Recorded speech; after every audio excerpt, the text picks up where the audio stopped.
Tudo bem? Meu nome é Mário Sionek II, como vocês me conhecem. Eu estou aqui para falar um pouco sobre a forma de contratação do cliente com o profissional arquiteto, sabe? É, Eu andei pensando assim, por exemplo. Primeiro que o ideal seria horário marcado. Eu não sei como funciona o escritório de vocês, mas o nosso escritório é com horário marcado, para o cliente não ter uma decepção de chegar no escritório e de repente a gente tá em obra, né? Ou atendendo um outro cliente, o fornecedor atrapalhando a reunião, enfim. Então, assim, um adendo ou uma atenção especial que tem que ter sobre essa informação de horário marcado. Eu falo isso porque eu tive meu escritório em uma cidade pequena, né? E tenho meu escritório em uma cidade pequena. E a gente tem muita amizade com muita gente, meus pais, minha família, então todo mundo cria um vínculo muito íntimo, né? Então isso assim, eu não quero decepcionar os meus clientes, por isso eu acho que é inviável para eles chegarem no escritório e ter que ficar me aguardando ou de repente terem uma surpresa de que eu tô em viagem com outro cliente, né? Acaba sendo uma situação meio constrangedora, assim. Então o ideal seria já definir isso como tendo um horário marcado. Outra situação. Então o cliente agendou um horário com você, ele chegou no teu escritório, né? Tá tudo ali preparado para atender ele. A gente não sabe quais são as intenções do cliente, a não ser que a gente faça um levantamento virtual, antecipado, mas isso não é o que acontece no meu escritório. Então a gente chega, né, de surpresa ali, para os dois poderem se conhecer melhor, trocarem uma ideia e saberem o que tem para trabalhar. Por exemplo, um cliente que chega querendo uma construção de uma casa, vamos pensar assim, né? Então, um projeto arquitetônico, muitas vezes ele já tem o terreno, mas algumas vezes ele não tem o terreno ainda, né? Então, ele vai querer uma troca ali de informações, de repente a gente dá uma consultoria para a escolha do terreno, né?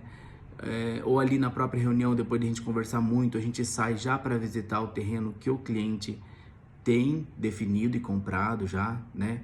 Porque o projeto arquitetônico, como a construção, ele é um planejamento a longo prazo e que demanda um financeiro maior.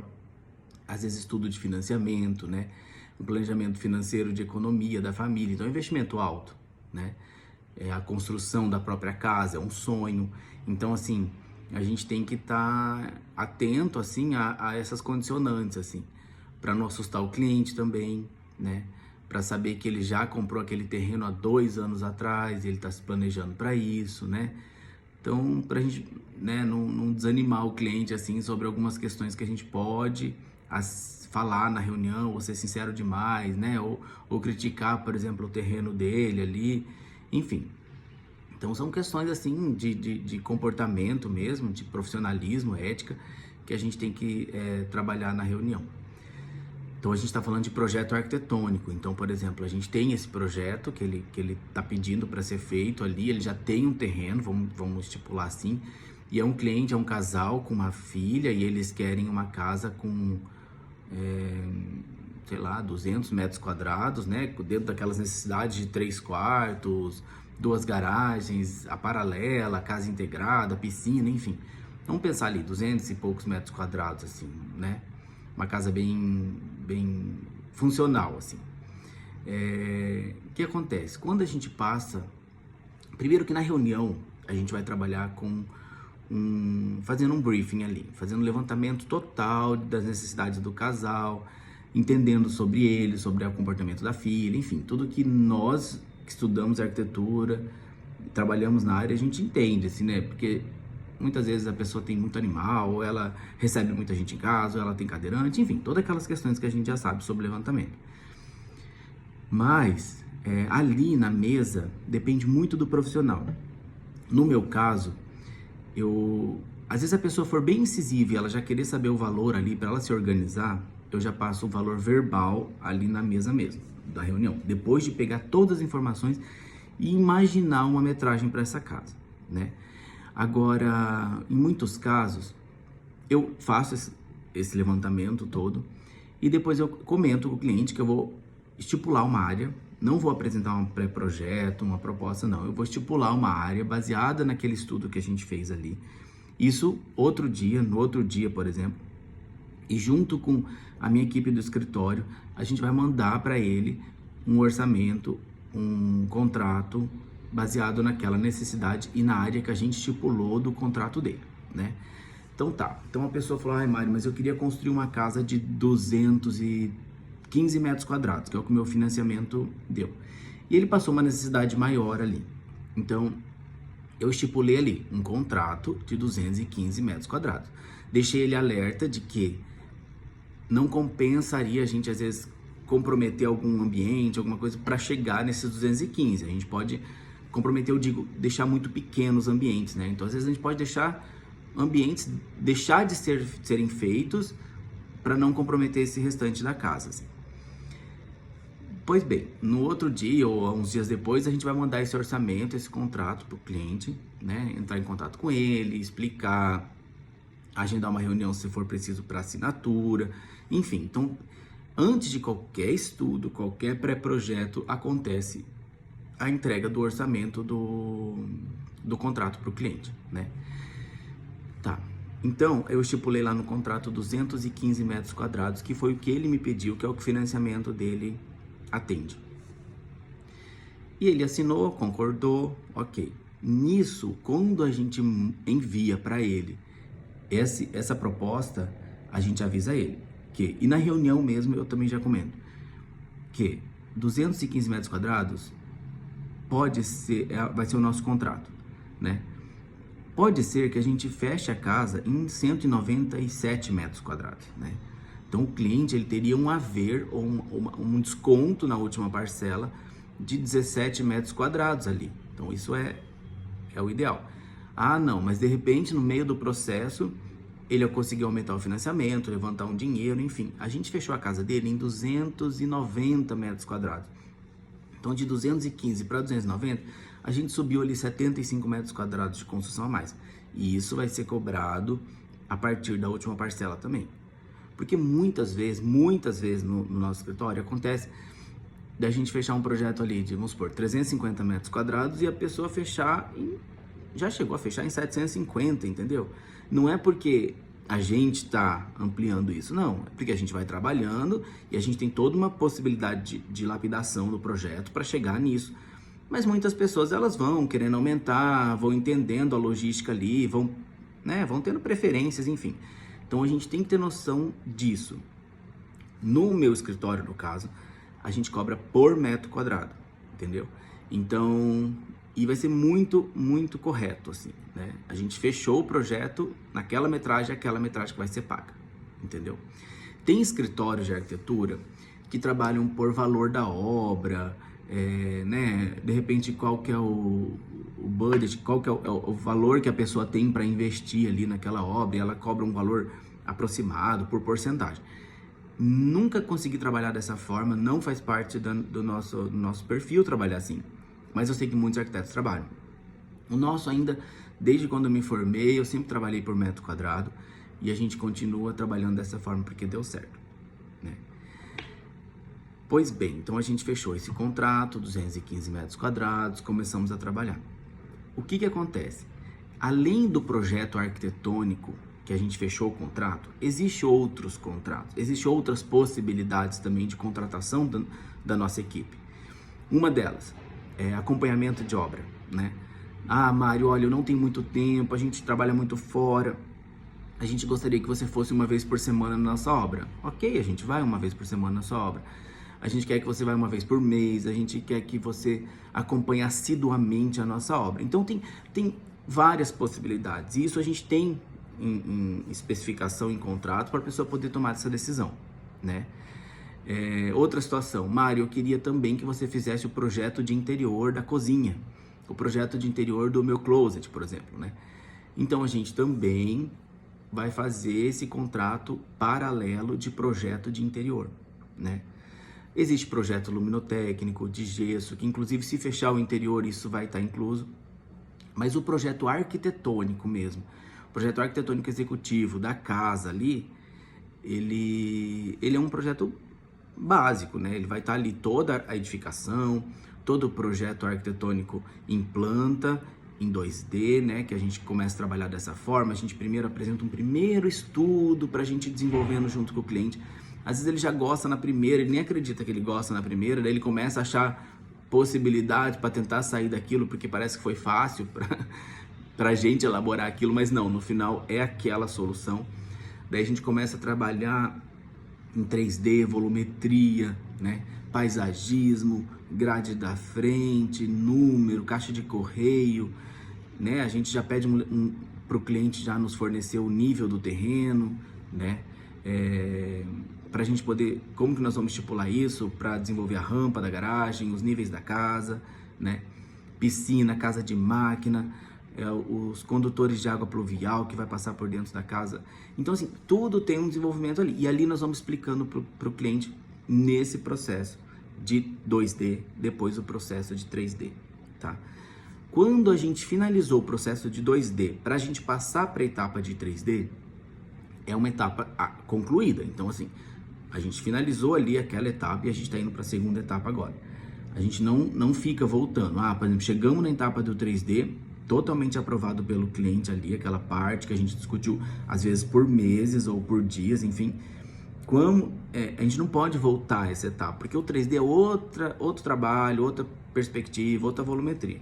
Aconteceu um ajuste ou outro, tudo bem, não tem problema, porque até para nós, quando estamos levantando o 3D, a gente consegue ir entendendo aquilo, né? Então, às vezes, um enchimento numa parede, um beiral maior, enfim, a gente começa a desenvolver ali. Tem uma frase na arquitetura que ela fala: a forma segue a função. Então, a forma da casa, né? O 3D que a casa vai ter, ela é consequência, ela segue aquela função que a gente definiu na planta baixa ali da casa. E eu trabalho dessa forma. Desde quando eu me formei, na faculdade, eu já sempre trabalhei dessa forma. Porque às vezes, vamos supor que eu não sigo essa linha, né? Eu trabalho direto com a forma. Nossa, eu quero que a casa tenha esse formato, esteticamente pensando. Depois eu vou começar a desenvolver lá dentro ambientes que eles não vão se encaixar muito bem, né? Às vezes um lavabo vai ficar muito apertado, vai ficar sem janela. Então, assim, eu prefiro vir lá da essência, lá da base, terreno, recurso, né? Vim com toda a legislação acontecendo, ambientes ali da casa, circulação de serviço, circulação, né, de quem gosta de pedalar, enfim, cada cliente tem o seu perfil, para a gente poder chegar nessa forma da casa. Chegamos nessa forma, nesse 3D que a gente está apresentando, conversando com o cliente, ele está vendo texturas, cores, né? A gente às vezes manda vídeo também para ele poder entender, testa cores da casa, né? O paisagismo ali está incluso, enfim. Aí isso a gente apresenta para o cliente. Muitas vezes o cliente vem no escritório, a gente também, aproveitando o arquivo do 3D no programa, a gente tira a laje toda da casa e mostra em perspectiva como que está acontecendo dentro da casa. Mas não tem um projeto de interior ali definido, a gente tem só uns blocos assim para poder entender onde vai ser a pia, onde vai ser a churrasqueira, mas nada definido como 3D de interior, entendeu? Pronto, então a gente chegou nessa etapa, o cliente aprovou, então a gente tem o 2D aprovado pelo cliente, a gente tem o 3D aprovado pelo cliente. Como eu falei, isso pode demorar poucos dias, como pode demorar meses mesmo. Tem cliente que a gente já chegou a ficar 2 anos, assim. Não tem problema, é o perfil do cliente e a gente atende a isso, né? Aí nós vamos trabalhar o quê? Então tá aprovado essas 2 etapas. Nós vamos trabalhar agora no projeto final, projeto arquitetônico final, que a gente chama, que seria detalhamento, né? Especificações de acabamento, níveis, tudo que vai envolver a caixa d'água, se a pessoa vai usar placa fotovoltaica para gerar energia, se é aquecedor solar, se é gás. Então, tudo isso a gente vai especificar, a orientação da telha vai envolver isso. Então, enfim, daí a gente vai partir para esse projeto, que é um projeto mais técnico, para finalização, dentro daquelas condições que foram aprovadas pelo cliente, para aprovação na prefeitura, né? Muitas vezes a gente tem aprovação no condomínio e na prefeitura, ou só na prefeitura. Então a gente vai mandando essas etapas para ir sendo aprovadas e a gente ir fazendo ajustes, né? Para uma casa de um padrão maior, assim, a gente a gente não trabalha com projetos complementares, né? A gente tem engenheiros que fazem isso, né? Então, por exemplo, chegou numa etapa que a gente finalizou o projeto arquitetônico, a gente vai encaminhar o projeto arquitetônico para um engenheiro ou marcar reunião do engenheiro com o cliente, enfim, para eles se entenderem, eles se acertarem e a gente vai encaminhar nosso projeto. O engenheiro lá foi um sobrado, por exemplo, a casa. O engenheiro, né, teve que aumentar alguns pilares, marcar reuniões com a gente, também tem todo esse trâmite aí. Quando ele envia o projeto para a gente finalizado, de acordo com as reuniões que a gente teve, a gente compatibiliza. Então a gente pega o projeto estrutural do cliente, compatibiliza com o projeto arquitetônico. Nossa, naquela parede nossa de 18, 20 centímetros, ele gerou um pilar de 30 centímetros. Aquilo é adaptável? Dá pra gente alinhar no projeto arquitetônico? A gente pode engrossar aquela parede para 30 centímetros? Ok, a gente vai fazer isso. Para disfarçar aquela coluna, disfarçar aquele pilar, a gente vai pedir pro engenheiro, ó, fique atento a essa viga invertida. A gente tem uma viga invertida ali para que não apareça na fachada. Então, tudo isso é bem conversado, assim. Então, tá vendo quantas etapas vão acontecendo até chegar na aprovação final da prefeitura? Aprovou na prefeitura. Temos o alvará de construção dessa obra, tá tudo finalizado, a gente faz a entrega para o cliente. Ele às vezes pede para a gente conversar com algum construtor para fazer algum orçamento, né? Também a gente se reúne para mostrar a casa 3D, a volumetria, valor, não tem problema. E a partir daí começa a obra. A obra ela dura, enfim, cada obra tem seu perfil, mas, por exemplo, nos primeiros meses ali da obra, a gente não participa muito. Por quê? Porque o engenheiro que está ali, né, a gente já compatibilizou o projeto, a gente já foi lá, fez uma visita sobre, né, se a casa tá amarrada certinho, se não deu nenhum problema, sobre onde está alocado o padrão de energia, tá tudo certo. O engenheiro que vai participar nesse processo nos primeiros meses da obra. Por quê? Porque a parte de fundação, né, de batistaca, a parte que pode afetar a estrutura do vizinho, aterro, muro de arrimo, né? Então, ferragem que está chegando, está sendo concretada, vigas, baldrame. Então, isso não faz muito parte do nosso trabalho, assim, porque não tem necessidade da gente ir lá, a não ser conferência de ambientes por metragem, né? A partir disso, lá demorou 5 meses esse processo de fundação, ou 3 meses, a gente começa a participar um pouco mais da obra. E aí é onde a gente entra para definir detalhes, né? Tem um nicho ali naquela parede, tem um desnível aqui, esse degrau é flutuante, né? Então a gente tem que daí, né, começar a ajustar o arquitetônico na execução da obra ali. O que acontece? Esse acompanhamento, ele é o seguinte, como eu comentei com vocês, tem os acompanhamentos que o cliente contrata a gente, mas também em obra nova, né, que é uma obra, né, que o terreno está ali plano, e o projeto que está ali sendo executado é completamente nosso, 100% nosso, não gera muitas dúvidas assim, porque está tudo muito detalhado no projeto, né? Agora, quando é reforma, daí sim é necessário que a gente esteja fazendo esse acompanhamento, que a gente esteja assiduamente ali, o tempo inteiro, surpresas aparecendo, né? Surpresas, às vezes nem era a intenção do cliente trocar aquela esquadria, de repente ele está trocando a esquadria, então são surpresas que vão acontecendo, é desfazer para fazer. A gente gosta muito de reforma no escritório, mas ela dá um transtorno e a gente tem que estar presente quase 100% resolvendo questões da obra. Então, no caso, teria um custo a mais para esse acompanhamento, né? A obra em si, enquanto ela estiver andando, a obra em construção, sem ser a reforma, enquanto ela estiver andando sem problemas para nós, não tem problema, a gente vai resolvendo muita coisa pelo celular, né? Ou com o construtor, com o encanador, enfim, mas está tudo ali no projeto, assim. Então, assim, a não ser que o cliente realmente, igual eu comentei com vocês, eles queiram que a gente faça esse acompanhamento. Por fim, a pessoa contratou a gente para fazer também o projeto de interior. Eu gosto muito quando a gente faz o projeto arquitetônico junto com o projeto de interior, né? A casa inteira. Porque daí a gente vai se alinhando desde o começo, a gente vai já puxando ponto de bebedouro, de máquina de lavar louça, enfim, a gente já vai estar alinhando junto com a construção todo esse processo, né?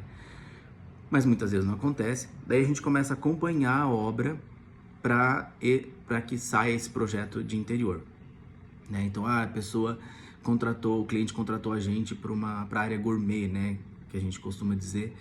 Então a churrasqueira, o balcão, a altura do balcão, o que vai naquele balcão, parte elétrica, parte hidráulica, esgoto, enfim, todos esses detalhes que a gente tem que ir soltando durante a obra. Assim, aí até que a gente vai chegar na parte final da obra, né, vai chegando ao final, a gente faz acompanhamento do cliente na compra dos acabamentos, né, por exemplo, a gente já tem especificado se o projeto de interior é nosso, mas se não, a gente viaja com o cliente, a gente vai na loja com o cliente, a gente pega peças de porcelanato, leva lá, a gente... para definir a cortina, para definir o papel de parede, as arandelas, a iluminação, tudo. A gente gosta de que tudo passe pela gente para definir esses detalhes, para chegar no resultado positivo, assim. E é legal que o cliente vai criando uma confiança e a gente vai entendendo, vai entrando numa linguagem parecida, com um objetivo comum, né, pro final da obra, para não destonar nada, né. Então tudo vai se alinhando e a gente vai definindo juntos, assim. O cliente não consegue, às vezes, mais comprar alguma coisa sem ter uma conversa com a gente antes, assim, ou um aval nosso. Isso para nós é válido porque o resultado final fica muito positivo, né? O que eu gostaria também de lembrar? Que, assim, nós somos o primeiro, praticamente o primeiro, né, que entra nesse sonho da família. Então, até o engenheiro vem depois da gente, né? Talvez a compra do terreno que veio acontecer antes, assim, mas a gente é o primeiro que começou a desenvolver esse projeto.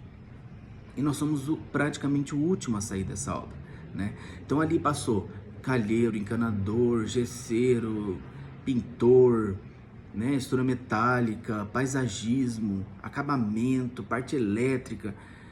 É uma infinidade de profissionais trabalhando ali o tempo inteiro, assim. Os engenheiros também. A gente está o tempo inteiro na obra acompanhando esse cliente. Chegou na parte final de acabamento, a pessoa está entrando na casa praticamente. A gente está com a marcenaria, né, as torneiras, os eletrodomésticos, coxa de cama, a gente vai até esse final, assim. Então a gente tá ali arrumando a cama junto com a empresa que vem para montar a cortina, casada com esse enxoval, né? Às vezes a cliente contrata uma empresa para organizar o roupeiro, o closet, né? A gente tá ali, né, para assessorar, porque ela confia muito na gente, já tem muitos anos ou meses com a gente, então ela confia da gente estar junto, acompanhando. Então, a gente começa desde o primeiro momento até a pessoa entrar na casa e ela tá arrumando a cama dela. Então, é muito detalhe, assim, que a gente tá junto, que a gente mergulha nesse processo junto com o cliente. Então, assim, nossa, eu postei uma foto de uma obra finalizada. Essa obra demorou 3 anos, no mínimo, assim. 2 anos e meio, dependendo do perfil da obra, assim, para ela estar naquele ponto, daquela foto, naquela decoração, né, que a gente encontrou aquele quadro, aquele espelho, né, com aquele fornecedor. Enfim, nossa, é um processo bem longo, que a gente gosta muito de trabalhar, mas que tem um trabalho árduo, umas ideias, né? Nossas ideias, a gente vende ideias, então elas têm um custo, né? Mário, mas o que eu usaria aqui, o que eu poderia fazer aqui, isso está envolvido no projeto, né? Então, assim, tudo tem um valor, né, na nossa profissão. Assim, a princípio eu queria fazer esse vídeo só para explicar para vocês esse processo, desde quando o cliente chega no escritório até o momento que a gente entrega a obra para ele. A gente tem muito orgulho de muitas obras que a gente fez. Eu tô há 14 anos formado, não tivemos nunca atrito com clientes, assim, sabe? Tem, né, o estresse de obra, assim, mas é sempre uma alegria muito grande, assim, eles estarem mudando para casa deles e a gente acompanhando, a gente podendo respaldar, a gente, né, tá dando esse apoio, assim, para que eles tenham muito orgulho daquela obra, aquele empreendimento que eles fizeram e de ter contratado a gente. É isso. Um grande abraço e me aguarde para os próximos vídeos aí.